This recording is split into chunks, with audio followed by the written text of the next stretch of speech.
ਸਤਿ ਸ੍ਰੀ ਅਕਾਲ। ਤੁਸੀਂ ਲੋਕਰਾਣ ਚੈਨਲ ਪੰਜਾਬੀ ਦੇਖ ਰਹੇ ਹੋ। ਮੈਂ ਤੁਹਾਡੇ ਨਾਲ ਸੁਖਵਿੰਦਰ ਸਿੰਘ। ਮੇਰੇ ਨਾਲ ਇਸ ਵੇਲੇ ਸਿਆਸੀ ਮਾਹਰ ਪ੍ਰੋਫੈਸਰ ਮਨਜੀਤ ਸਿੰਘ ਮੌਜੂਦ ਨੇ। ਲਗਾਤਾਰ ਦਿੱਲੀ ਮੋਰਚੇ ਦੇ ਉੱਤੇ ਸਭ ਦੀਆਂ ਨਜ਼ਰਾਂ ਟਿਕੀਆਂ ਹੋਈਆਂ ਨੇ। ਸਰਕਾਰ ਦੇ ਅੜੀਅਲ ਰਵੱਈਏ ਤੇ ਵੀ ਨਜ਼ਰਾਂ ਟਿਕੀਆਂ ਨੇ। ਸਾਡਾ ਗੱਲਬਾਤ ਕਰਨ ਦਾ ਵਿਸ਼ਾ ਜਿਹੜਾ ਉਹ ਇਹ ਹੋਵੇਗਾ ਕਿ ਰਾਜ ਹੱਠ ਤੇ ਲੋਕ ਹੱਠ ਇਹ ਕਿਸ ਤਰ੍ਹਾਂ ਦੇਖਦੇ ਨੇ ਪ੍ਰੋਫੈਸਰ ਮਨਜੀਤ ਸਿੰਘ। ਦੂਜੀ ਗੱਲ ਇਹ ਕਿ ਸੰਵਿਧਾਨਕ ਤੌਰ ਤੇ ਸੰਵਿਧਾਨ ਕੀ ਕਹਿੰਦਾ, ਲੋਕਾਂ ਦੇ ਹੱਕ ਕੀ ਨੇ, ਜਿਹੜੀ ਆਵਾਜ਼ ਉੱਥੇ ਬੁਲੰਦ ਕੀਤੀ ਜਾ ਰਹੀ ਹੈ, ਸਰਕਾਰ ਇਸ ਚੀਜ਼ ਨੂੰ ਸਮਝਦੀ ਕਿਉਂ ਨਹੀਂ। ਪ੍ਰੋਫੈਸਰ ਸਾਹਿਬ, ਤੁਹਾਡਾ ਸਵਾਗਤ ਹੈ ਲੋਕਰਣ ਤੇ। ਬਹੁਤ ਬਹੁਤ ਧੰਨਵਾਦ ਜੀ ਪ੍ਰੋਫੈਸਰ ਸਾਹਿਬ, ਜਿਸ ਤਰੀਕੇ ਦੇ ਨਾਲ ਮੋਦੀ ਸਰਕਾਰ ਤੇ ਲਗਾਤਾਰ ਤਾਨਾਸ਼ਾਹੀ ਦੇ ਸਵਾਲ ਉੱਠਦੇ ਰਹੇ, ਮੋਦੀ ਹੈ ਤਾਂ ਮੁਮਕਿਨ ਹੈ, ਇਸ ਤਰ੍ਹਾਂ ਦੀਆਂ ਗੱਲਾਂ ਉੱਠਦੀਆਂ ਨੇ। ਮੋਦੀ ਸਾਹਿਬ ਦੇ ਹੁਣ ਅਕਸ ਦੀ ਗੱਲ ਹੁੰਦੀ ਹੈ ਕਿ ਮੋਦੀ ਸਾਹਿਬ ਦਾ ਅਕਸ ਜਿਹੜਾ ਉਹ ਕਿਤੇ ਨਾ ਕਿਤੇ ਵਿਗਾੜਨ ਦੀ ਕੋਸ਼ਿਸ਼ ਹੋ ਰਹੀ ਹੈ। ਉਹ ਅਕਸ ਜਿਹੜਾ ਲੋਕਾਂ ਦੇ ਵਿੱਚ ਹੈ ਕਿ ਮੋਦੀ ਸਾਹਿਬ ਜਿਹੜੇ ਨੇ ਜਿਹੜਾ ਫੈਸਲਾ ਲੈ ਲਿਆ ਉਹ ਲੈ ਲਿਆ, ਇਹ ਤੋਂ ਪਿੱਛੇ ਨਹੀਂ ਹਟਣਾ। ਗੱਲ ਹੈ ਰਾਜ ਹੱਠ ਦੀ। ਕਿੱਦਾਂ ਦੇਖਦੇ ਹੋ ਰਾਜ ਹੱਠ, ਕਿਸ ਤਰ੍ਹਾਂ ਦਾ ਰਾਜ ਹੱਠ? ਦੇਖੋ, ਅਸਲ ਵਿੱਚ ਲੋਕਤੰਤਰ ਦੇ ਵਿੱਚ ਕੋਈ ਵੀ ਕਿੱਡੀ ਵੀ ਵੱਡੀ ਪੋਜੀਸ਼ਨ ਤੇ ਹੋਵੇ ਤੇ ਉਹ ਸੇਵਕ ਹੀ ਹੁੰਦਾ, ਭਾਵੇਂ ਉਹ ਸਾਡੇ ਸੁਪਰੀਮ ਕੋਰਟ ਦੇ ਜੱਜ ਆ, ਭਾਵੇਂ ਡਿਸਟ੍ਰਿਕਟ ਦੇ ਕਿਸੇ ਜ਼ਿਲ੍ਹੇ ਦੇ ਜੱਜ ਆ, ਭਾਵੇਂ ਕੋਈ MLA ਆ, ਭਾਵੇਂ ਕੋਈ ਪ੍ਰਧਾਨ ਮੰਤਰੀ। ਇਹ ਦੇਸ਼ ਨੂੰ ਚਲਾਉਣ ਲਈ ਇਹਨਾਂ ਨੂੰ ਜ਼ਿੰਮੇਵਾਰ ਠਹਿਰਾਇਆ ਹੋਇਆ, ਔਰ ਇਸ ਜ਼ਿੰਮੇਵਾਰੀ ਨਿਭਾਉਣ ਲਈ ਇਹਨਾਂ ਨੂੰ ਮੋਟੇ-ਮੋਟੇ ਪੈਸੇ ਦਿੱਤੇ ਜਾਂਦੇ ਆ, ਵੱਡੇ-ਵੱਡੇ ਹਵਾਈ ਜਹਾਜ਼ਾਂ ਦੇ ਝੂਟੇ ਦਵਾਏ ਜਾਂਦੇ ਆ, ਹੈ ਨਾ। ਪ੍ਰਧਾਨ ਮੰਤਰੀ ਤੋਂ ਬਹੁਤ ਹੀ ਸਹੂਲਤਾਂ ਆ, ਕਈ 100 ਕਰੋੜ ਰੁਪਈਆ ਬਾਹਰ ਦੇ ਹੂਟਿਆਂ ਤੇ ਵੀ ਲੱਗਾ ਤੇ ਜਾਰੀ ਪਾਈ ਕਿ ਇਹਦੇ ਨਾਲ ਜਿਹੜਾ ਬਿਲਕੁਲ ਹੀ ਇਹਨਾਂ ਵਰਗਾ ਹੀ ਸੀਗਾ ਟਰੰਪ ਦੇ ਨਾਲ, ਕੀ ਫਾਇਦਾ ਹੋਇਆ। ਉਹਦੀ ਕੰਪੇਨ ਵੀ ਕੀਤੀ। ਇਹ ਮੈਂ ਕਹਿਣਾ ਇਹ ਚਾਹੁੰਦਾ ਆ ਕਿ ਜਿਹਦੀ ਜੋ ਡਿਊਟੀ ਲੱਗੀ ਹੈ, ਜਿਸ ਕੰਮ ਲਈ ਜੋ ਨਿਯੁਕਤ ਕੀਤਾ ਗਿਆ ਬੰਦਾ, ਭਾਵੇਂ ਉਹ ਪੁਲਿਸ 'ਚ ਆ, ਆਰਮੀ 'ਚ ਆ, ਪੋਲੀਟਿਕਸ ਵਿੱਚ ਹੈਗਾ, ਜਾਂ ਉਹ ਕਿਤੇ ਮੀਡੀਆ ਵਿੱਚ ਵੀ ਹੈਗਾ, ਉਹਦੀ ਵੀ ਬੜੀ ਲੋੜ ਹੈ, ਉਹਦੀ ਵੀ ਇੱਕ ਆਪਣੀ ਭੂਮਿਕਾ ਹੈ, ਜਾਂ ਉਹ ਕਿਤੇ ਕੋਰਟ ਕਚਹਿਰੀਆਂ 'ਚ ਆ। ਇਹਨਾਂ ਸਾਰਿਆਂ ਨੂੰ ਦੇਖੋ ਵੱਡੇ ਪੱਧਰ ਤੇ, ਜਾਣੀ ਜੇ ਮੀਡੀਆ ਨੂੰ ਛੱਡ ਲਿਆ ਜਾਏ, ਬਾਕੀ ਦਿਆਂ ਨੂੰ ਸਰਕਾਰੀ ਖਜ਼ਾਨੇ ਚੋਂ ਮੋਟੀ ਪੈਸਾ ਦਿੱਤਾ ਜਾਂਦਾ, ਠੀਕ ਹੈ ਨਾ। ਫਿਰ ਜੋ ਉਹਦੋਂ ਬਾਅਦ ਵੀ ਸੁਖਵਿੰਦਰ ਹਾਲਤ ਇਹ ਬਣਨੀ ਆ ਕਿ ਹਰ ਬੰਦਾ ਇਹ ਸਮਝੇ ਕਿ ਜਿੱਥੇ ਮੈਂ ਹੱਥ ਪਾ ਲਿਆ ਜਿਹੜੀ ਕੁਰਸੀ ਨੂੰ, ਉਹ ਹੁਣ ਮੈਂ ਐਨ ਖਿੱਚ ਕੇ ਲੋਕਾਂ ਦਾ ਖੂਨ ਸਾਰਾ ਇਕੱਠਾ ਕਰਕੇ ਜੇ ਆਪਣੇ ਕੋਲ ਨਾ ਲਿਆਂਦਾ ਤਾਂ ਫਿਰ ਗੱਲ ਕਾਹਦੀ ਆ, ਮੈਨੂੰ ਕੌਣ ਤਾਕਤਵਰ ਕਹੂਗਾ। ਉਹ 7 ਪੀੜ੍ਹੀਆਂ ਤੱਕ ਇੰਨਾ ਸਰਮਾਇਆ ਇਕੱਠਾ ਕਰਦੇ ਆ ਕਿ ਕੁਛ ਵੀ ਨਾ ਕਰੇ ਤੇ ਉਹਨਾਂ ਉਹ ਚੱਲ ਸਕਦਾ। ਇਹ ਇੱਕ ਜਿਹੜਾ ਇਹ ਰਾਜ ਧਰਮ ਨਹੀਂ ਹੈ, ਇਹ ਮੈਂ ਕਹਿੰਦਾ ਰਾਜ ਹੱਠ ਹੈਗਾ, ਰਾਜ ਹੱਠ।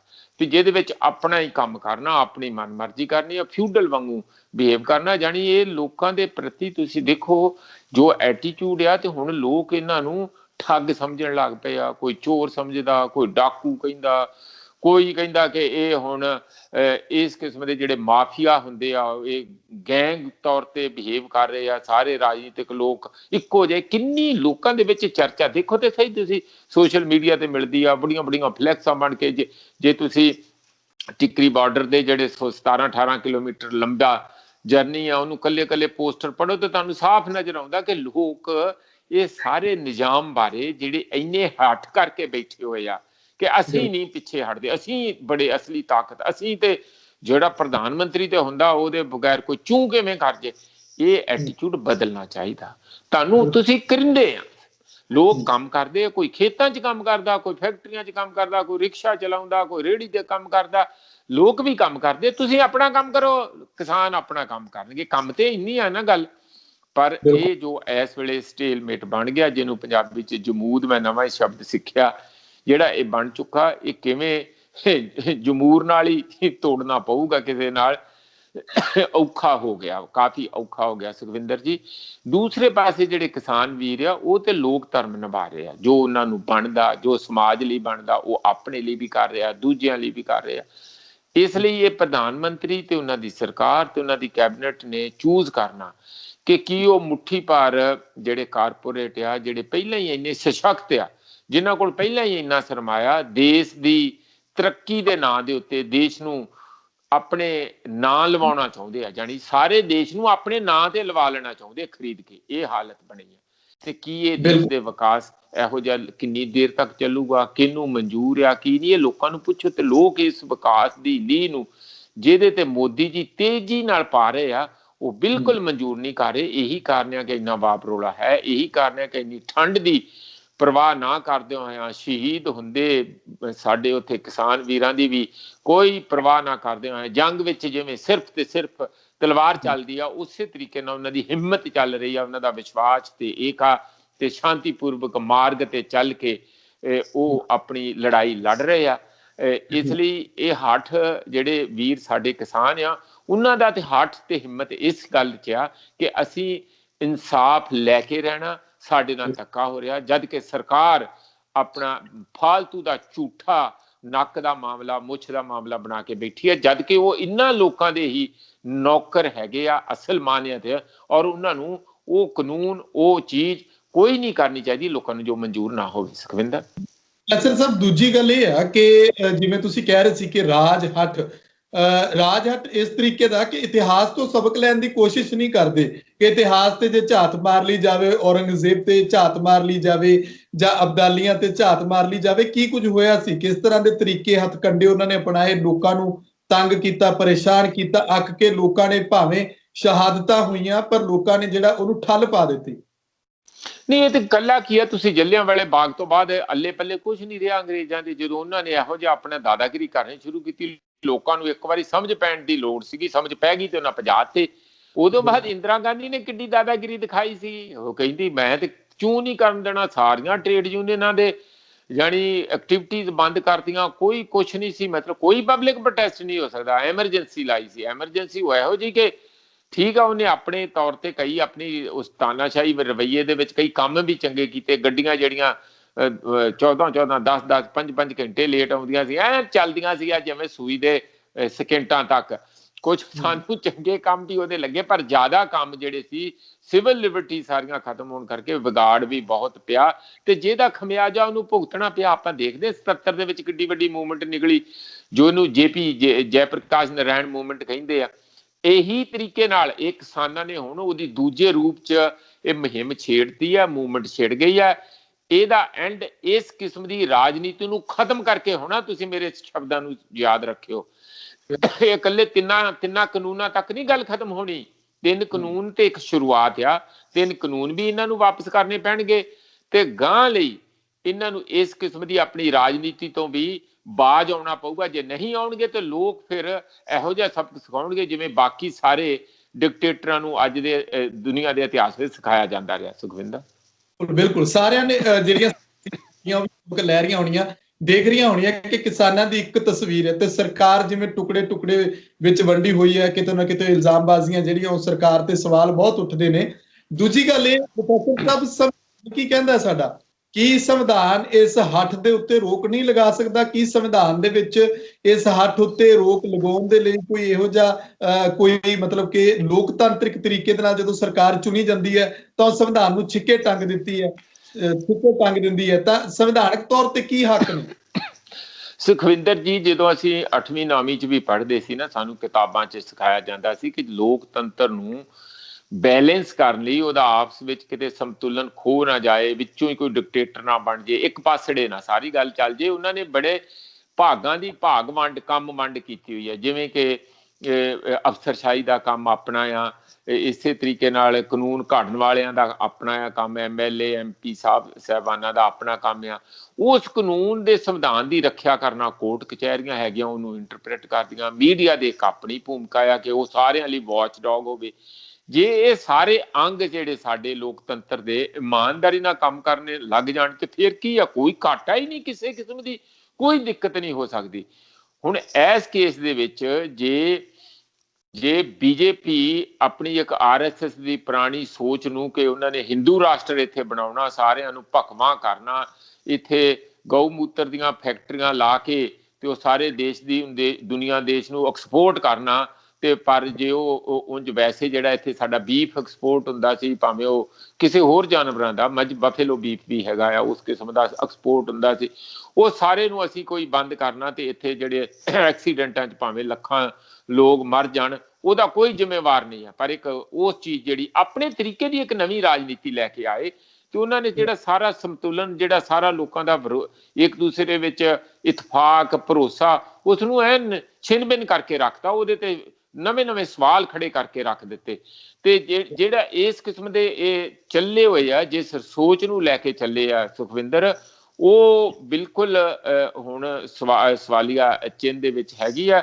ਤੇ ਉਸ ਤੋਂ ਜੇ ਬਾਹਰ ਆ ਕੇ ਜੇ ਇਹ ਆਪਣੇ ਢੰਗ ਨਾਲ ਸੋਚਣ, ਆਪਣੀ ਰਾਜਨੀਤੀ ਨੂੰ ਸਹੀ ਢੰਗ ਨਾਲ ਕਰਨ, ਤੇ ਇਹ ਵਿਗਾੜ ਨਹੀਂ ਸੀ ਪੈਣੇ। ਪਰ ਜੇ ਪੈ ਗਏ ਤੇ 2 ਏਜੰਸੀਆਂ ਤੇ ਅਜੇ ਹੋਰ ਬਚੀਆਂ ਹੋਈਆਂ ਜਿਹੜੀ ਇਸ ਨੂੰ ਕਰੈਕਟ ਕਰ ਸਕਦੀਆਂ। ਉਹ ਲਗਾਤਾਰ ਜਿਹੜਾ ਮੀਡੀਆ ਨੂੰ ਕਰਨਾ ਚਾਹੀਦਾ ਸੀ, ਮੀਡੀਆ ਵੀ ਉਹਨਾਂ ਨੇ ਖਰੀਦਿਆ। ਸੋਸ਼ਲ ਮੀਡੀਆ ਨੂੰ ਕਰਨਾ ਚਾਹੀਦਾ ਸੀ, ਸੋਸ਼ਲ ਮੀਡੀਆ ਵੀ ਆਪਣੇ ਬੰਦੇ ਪੈਸਾ ਖੁੱਲਾ ਲੈ ਕੇ ਉਹਨਾਂ ਨੂੰ ਬਿਠਾਇਆ ਆ, ਜਿਹੜੇ ਬਹੁ ਕਰਨ ਲੱਗ ਜਾਂਦੇ। ਨਿੱਕੀ ਜੀ ਗੱਲ ਹੋਵੇ ਜਿਉਂ ਸਮਾਨੇ ਚੱਕਦੇ ਆ, ਝੂਠ ਸੱਚ ਅੱਗੇ ਗਾਂ ਠਾ ਵੇਖਦੇ ਵੀ ਨਹੀਂ ਕਿ ਅਸੀਂ ਕੀ ਫਾਰਵਰਡ ਕਰ ਰਹੇ ਹਾਂ।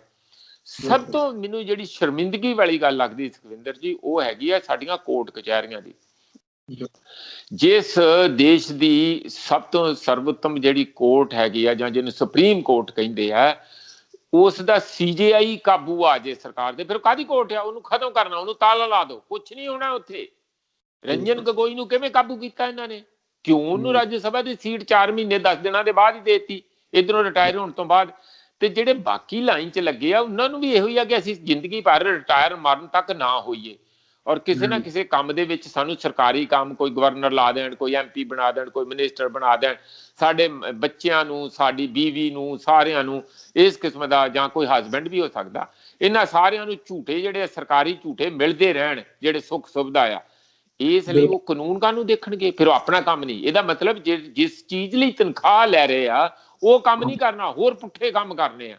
ਤਨਖਾਹ ਇੱਕ ਕੰਮ ਲਈ ਲੈਣੀ ਆ, ਕੰਮ ਜਿਹੜੇ ਆ ਦੂਜੇ ਪਾਸੇ, ਫੈਸਲੇ ਦੂਜੇ ਪਾਸੇ, ਕਿ ਸਰਕਾਰ ਦੀ ਅੱਖ ਕਿੱਧਰ ਨੂੰ ਝਮਕਦੀ ਉਹੋ ਜਿਹੇ ਫੈਸਲੇ ਕਰਨੇ। ਜਾਂ ਕਾਰਪੋਰੇਟ ਕਿੰਨਾ ਕੁ ਪੈਸਾ ਉਹਨਾਂ ਨੂੰ ਚੜਾਵਾ ਦੇਤਾ। ਇੱਥੇ ਪ੍ਰਸ਼ਾਂਤ ਭੂਸ਼ਣ ਆਏ ਸੀ, ਚੰਡੀਗੜ੍ਹ ਭਾਸ਼ਣ ਦੇ ਕੇ ਗਏ। ਉਹ ਕਹਿੰਦੇ ਜੀ ਫੋਨ ਦਾ ਰਿਕਾਰਡਿੰਗ ਸੁਣੀ ਕਿਸੇ ਨੇ, ਬਾਅਦ ਵਿੱਚ ਛਾਇਆ ਹੋ ਗਈ ਕਿ 4 ਗਮਲੇ ਇਹ ਬੌਸ ਨੂੰ ਭੇਜ ਦਿਓ। ਬੌਸ ਸੀਗਾ CJI, ਗਮਲੇ ਦਾ ਮਤਲਬ 4 ਕਰੋੜ ਰੁਪਈਆ। 4 ਗਮਲੇ ਉਹਦੇ ਘਰ ਭੇਜ ਦਿਓ। ਕਹਿੰਦੇ 4 ਕਰੋੜ ਰੁਪਈਆ ਭੇਜ ਦਿਓ। ਇਹ ਪਬਲਿਕਲੀ ਲੈਕਚਰ 'ਚ ਅਸੀਂ ਬੁਲਾਇਆ ਸੀ, ਉਹਨਾਂ ਨੂੰ ਕਹਿ ਕੇ ਗਏ। ਜਿਸ ਕੋਰਟ ਦੇ ਜਿਸ ਦੇਸ਼ ਦੀਆਂ ਕੋਰਟ ਕਚਹਿਰੀਆਂ ਇੰਨੀਆਂ ਭ੍ਰਸ਼ਟ ਹੋ ਚੁੱਕਣ, ਆਮ ਬੰਦੇ ਨੂੰ ਜਾਂ ਆਮ ਬੰਦੇ ਦੇ ਹਿੱਤ ਨੂੰ ਉੱਥੇ ਜਗ੍ਹਾ ਹੀ ਨਹੀਂ, ਟਾਈਮ ਨਹੀਂ ਉੱਥੇ, ਤੇ ਦੋਵੇਂ ਹੱਥੀਂ ਲੁੱਟਣ ਲੱਗੇ ਆ।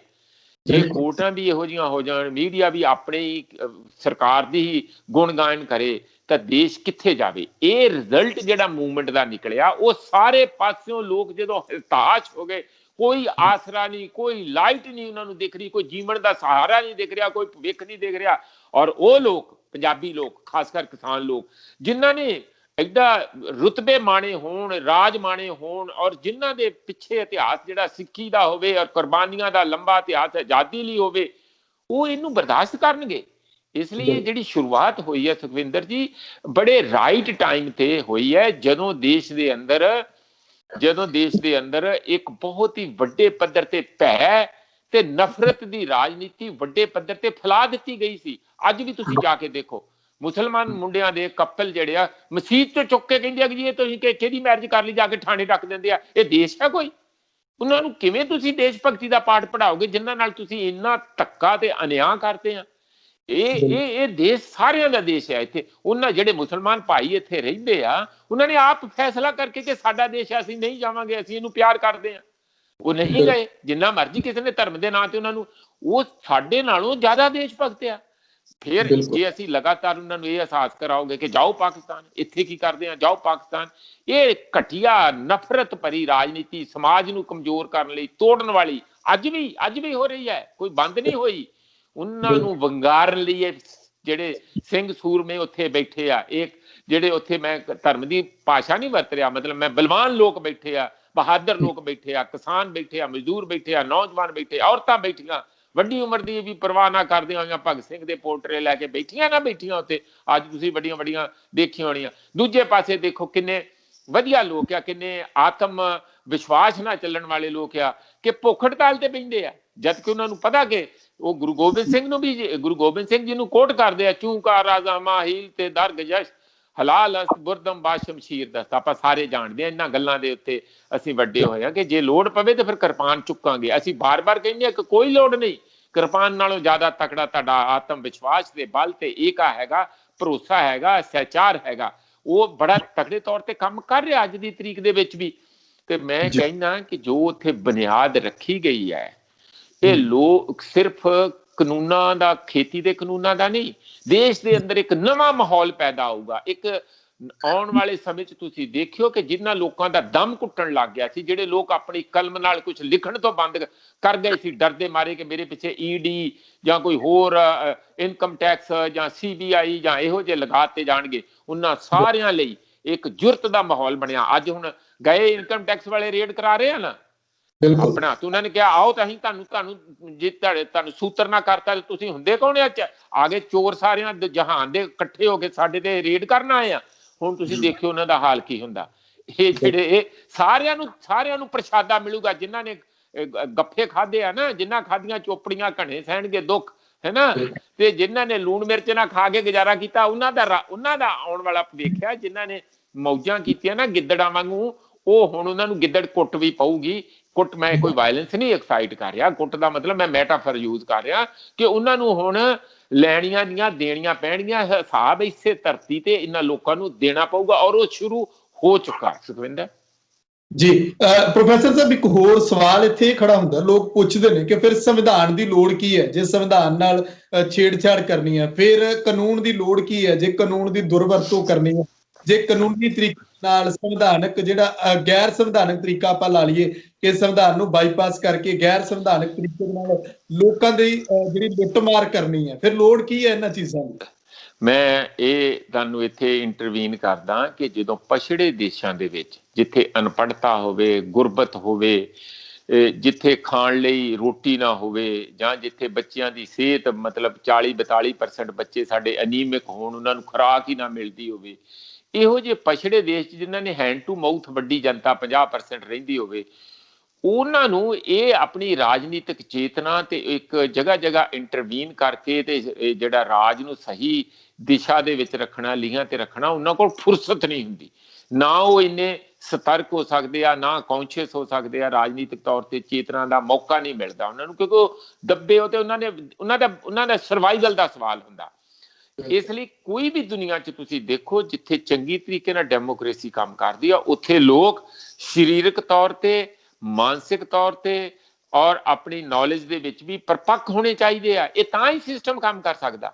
ਜੇ ਨਹੀਂ ਤੇ ਕੰਮ ਕਦੋਂ ਕਰਦੀ ਡੈਮੋਕ੍ਰੇਸੀ? ਜਿਵੇਂ 15-20 ਸਾਲ ਸਾਡੇ ਸ਼ੁਰੂ 'ਚ ਮੋਰਲ ਕੁਆਮ ਸੀ, ਲੋਕਾਂ ਦੀ ਆਪਣੀ ਕੌਂਸ਼ੀਅਸ ਸੀਗੀ, ਭਾਵੇਂ ਨਹਿਰੂ ਸੀ ਜਾਂ ਹੋਰ ਮਿਨਿਸਟਰ ਸੀ, ਕਰਦੇ ਤੇ ਉਹ ਵੀ ਬਥੇਰੀਆਂ ਇਹੋ ਜਿਹੀਆਂ ਹੇਰਾ ਫੇਰੀਆਂ ਹੋਣਗੇ, ਪਰ ਉਹ ਇਹ ਨਹੀਂ ਕਿ ਸੁਦਾ ਹੇਰਾ ਫੇਰੀ ਕਰਨ ਲਈ ਹੀ ਮਿਨਿਸਟਰ ਬਣਨ। ਕੁਛ ਨਾ ਕੁਛ ਦੇਸ਼ ਨੂੰ ਕਿਵੇਂ ਬਣਾਉਣਾ, ਦੇਸ਼ ਨੂੰ ਕਿਵੇਂ ਚਲਾਉਣਾ, ਕਿਉਂਕਿ ਉਹ ਇੱਕ ਵੱਡੀ ਨੈਸ਼ਨਲ ਮੂਵਮੈਂਟ ਚੋਂ ਨਿਕਲੇ ਹੋਏ ਲੀਡਰ ਸੀ, ਜਿੱਥੇ ਉਹਨਾਂ ਨੂੰ ਆਪਣੀ ਜ਼ਿੰਮੇਵਾਰੀ ਦਾ ਅਹਿਸਾਸ ਸੀ। ਜਿਉਂ ਹੀ ਉਹ ਖਤਮ ਹੋ ਗਈ, ਪੂਰੀ ਪੀੜ੍ਹੀ ਜਿਹੜੀ ਆ 15-20 ਸਾਲਾਂ ਬਾਅਦ ਹੌਲੀ ਖਤਮ ਹੋ ਗਈ, ਤੇ ਇਹ ਜਿਹੜੇ ਅੰਦਰੋਂ ਬਾਅਦ ਦੇ ਜਿਹੜੇ ਬਣੇ ਆ ਲੀਡਰ, ਉਹਨਾਂ ਨੇ ਉਹ ਚੀਜ਼ ਦੇਖੀ ਨਹੀਂ। ਉਹਨਾਂ ਨੂੰ ਲੱਗਾ ਕਿ ਇਹ ਲੋਕ ਕੌਣ ਹੁੰਦੇ ਆ, ਬੁੱਧੂ ਦੇ ਲੋਕ ਆ, ਇਹਨਾਂ ਨੂੰ ਡਰਾ ਕੇ ਰੱਖੋ, ਲਾਟੀਆਂ ਲੂਟੀਆਂ ਦੇਖੋ, ਜੇ ਬਹੁਤਾ ਕੋਈ ਖੁਸਕਦਾ ਤੇ ਕੇਸ ਪਾ ਦਿਓ, ਨਹੀਂ ਤੇ ਜੇਲ੍ਹ 'ਚ ਦਿਓ, ਤੇ ਕੁਛ ਜਾਂ ਇਹਨਾਂ ਨੂੰ ਪੁੱਠੇ ਕੰਮਾਂ ਤੇ ਲਾ ਦਿਓ, ਕੁਝ ਨਫ਼ਰਤਾਂ ਕਰਾ ਦਿਓ, ਕੁਝ ਨਸ਼ਿਆਂ ਤੇ ਲਾ ਦਿਓ, ਤੇ ਆਪਣੇ ਕੰਮ ਜਿਹੜੀ ਦੋਵੇਂ ਹੱਥੀਂ ਲੁੱਟੀ ਚੱਲੋ। ਇਹ ਹੁਣ ਜਿਹੜੀ ਜਾਗਰਤੀ ਦਾ ਫੇਜ਼ ਆ ਗਿਆ, ਹੁਣ ਸੋਸ਼ਲ ਮੀਡੀਆ ਹੈਗਾ ਆ, ਲੋਕ ਹਰ ਕੋਈ ਫੋਨ ਚੱਕੀ ਫਿਰਦਾ।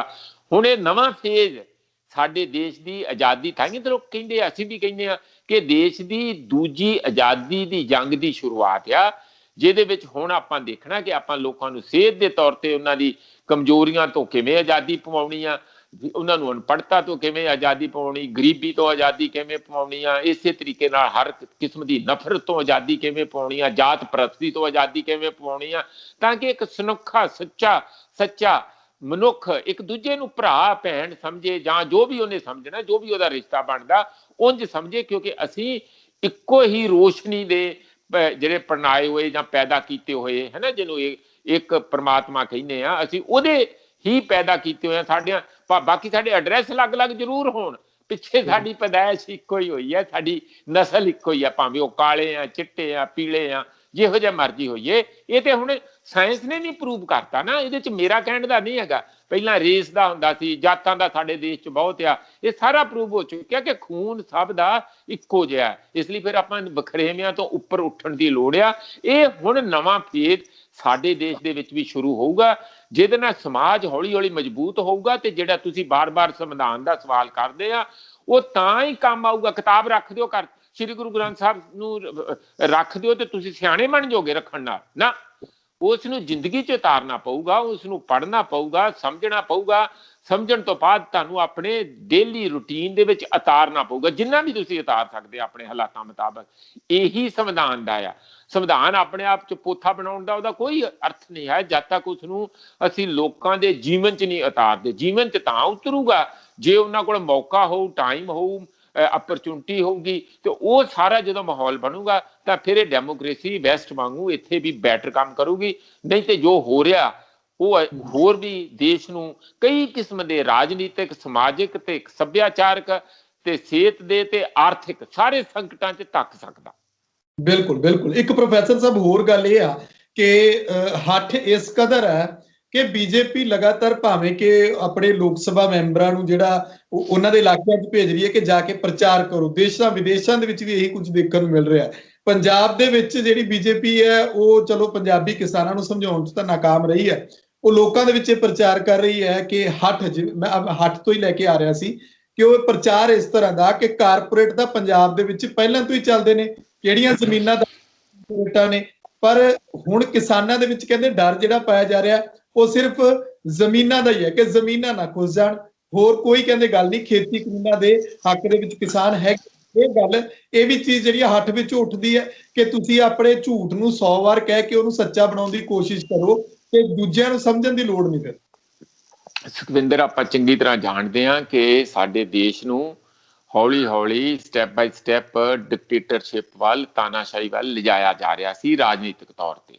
ਹਰ ਚੀਜ਼ ਦੇ ਵਿੱਚ ਇੱਕ ਨਿਸ਼ਾਨ, ਇੱਕ ਸੰਵਿਧਾਨ, ਇੱਕ ਭਾਸ਼ਾ, ਇੱਕ ਦਾ ਬੜਾ ਰੌਲਾ ਪਿਆ ਸੀ। ਹੁਣ ਜਿਹੜਾ ਆਟੋਨਮੀ ਨੂੰ ਤੋੜਿਆ, ਜਿਹੜਾ ਧਾਰਾ 370 ਹਟਾਉਣ ਤੋਂ, ਉਹ ਕਿਉਂ ਤੋੜਿਆ ਕਿ ਅਸੀਂ ਆਪਣੇ ਕੰਟਰੋਲ 'ਚ ਰੱਖਣਾ। ਫਿਰ ਨਾਰਥ ਈਸਟ ਨੂੰ ਵੀ ਤੋੜ ਦਿਓ, ਉੱਥੇ ਵੀ ਤਾਂ ਬਹੁਤ ਸਾਰੇ ਉਹਨਾਂ ਨੂੰ ਅਲੱਗ ਧਾਰਾ 371 ਦੇ ABC ਦੇ ਥੱਲੇ ਦਿੱਤੇ ਹੋਏ ਅਲੱਗ-ਅਲੱਗ ਜਗ੍ਹਾ। ਡਿਸਟ੍ਰਿਕਟ ਆਟੋਨਮਸ ਕਾਉਂਸਲ ਹੈਗੀਆਂ, ਨਾਰਥ ਈਸਟ ਦੀ ਆਪਣੀ ਕਾਉਂਸਲ ਹੈਗੀ, ਉਹਨਾਂ ਨੂੰ ਵੀ ਤੋੜ ਦਿਓ ਫਿਰ। ਇਸ ਲਈ ਜਿਹੜਾ ਇਸ ਪਾਸੇ ਨੂੰ ਇਹਨਾਂ ਨੇ ਕਿਹਾ ਕੇਂਦਰੀਕਰਨ, ਹਰ ਸੱਤਾ ਦਾ ਕੇਂਦਰੀਕਰਨ, ਭਾਵੇਂ ਉਹ ਸੱਭਿਆਚਾਰ ਹੋਵੇ, ਭਾਵੇਂ ਧਰਮ ਹੋਵੇ। ਤਾਂ ਹੀ ਹਿੰਦੂ ਰਾਸ਼ਟਰ ਦੀ ਗੱਲ ਕਰਦੇ ਸੀ ਨਾ ਕਿ ਅਸੀਂ ਇਸ ਨੂੰ ਫੈਲਾਵਾਂਗੇ, ਇਹਦੀ ਸੁਪਰੀਮੇਸੀ ਨੂੰ ਐਸਟੈਬਲਿਸ਼ ਕਰਾਂਗੇ। ਤੇ ਜਿਹੜੇ ਤਿਰੰਗਾ ਆ, ਭਾਵੇਂ ਉਹ ਜਿਸ ਤਰ੍ਹਾਂ ਦਾ ਹੈ, ਸਾਡਾ ਨੈਸ਼ਨਲ ਫਲੈਗ ਆ, ਉਹ ਭਾਵੇਂ ਚਲੋ ਜੋ ਵੀ ਰੰਗ, ਇੱਕ ਇਤਿਹਾਸ ਹੈਗਾ, ਉਸ ਦੇ ਰੰਗ ਦੋ ਤੇ ਰੰਗ ਵਿੱਚੋਂ ਉਡਾ ਹੀ ਦੇਣਾ ਚਾਹੁੰਦੇ ਆ। ਇੱਕ ਸਿਰਫ ਭਕਵਾਂ ਰੱਖਣਾ ਚਾਹੁੰਦੇ ਆ, ਕੇਸਰੀ, ਤੇ ਉਹ ਸਾਰੀ ਜਗ੍ਹਾ ਫੇਰਨਾ ਚਾਹੁੰਦੇ ਆ, ਜਿਹਨੂੰ ਆਪਾਂ ਭਕਵਾਂ ਕਰਨ ਕਹਿੰਦੇ ਆ। ਉਹ ਸੋਚ ਦਾ ਵੀ, ਸਾਡੇ ਵਿਚਾਰ ਦਾ, ਸਾਡੇ ਰਹਿਣ ਬਹਿਣ ਦਾ, ਭਾਸ਼ਾ ਦਾ, ਸਾਰੇ ਪਾਸੇ ਨੂੰ ਕਰਨਾ ਚਾਹੁੰਦੇ ਆ, ਵਿਕਾਸ ਕਰਨਾ ਚਾਹੁੰਦੇ। ਉਹ ਸਾਰੇ ਦਾ ਇਹ ਰਿਐਕਸ਼ਨ ਇਸ ਕਿਸਮ ਦਾ ਹੋਇਆ। ਜਿਹੜਾ ਤੁਹਾਡਾ ਇਸ ਕਿਸਮ ਦਾ ਕਹਿਣਾ ਹੈਗਾ, ਥੋੜਾ ਆਪਾਂ ਅਲੱਗ ਚਲੇ ਜਾਂਦੇ ਆ ਉਸ ਮੁੱਦੇ ਤੋਂ। ਜੇ ਤੁਸੀਂ ਮੁੱਦਾ ਰਿਪੀਟ ਕਰੋ ਤਾਂ ਮੈਂ ਦੁਬਾਰਾ ਛੂ ਦੂੰਗਾ।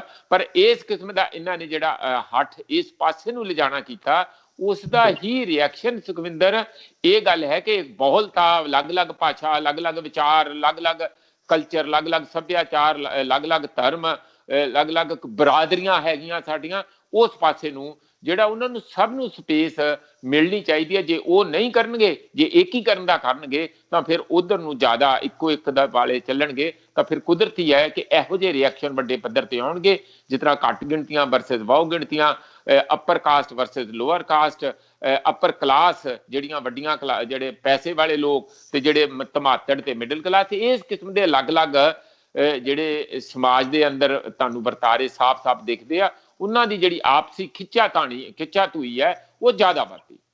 ਜੀ ਸ਼ੁਕਰੀਆ ਪ੍ਰੋਫੈਸਰ ਮਨਜੀਤ ਸਿੰਘ ਜੀ, ਸਾਡੇ ਨਾਲ ਗੱਲਬਾਤ ਕਰਨ ਲਈ।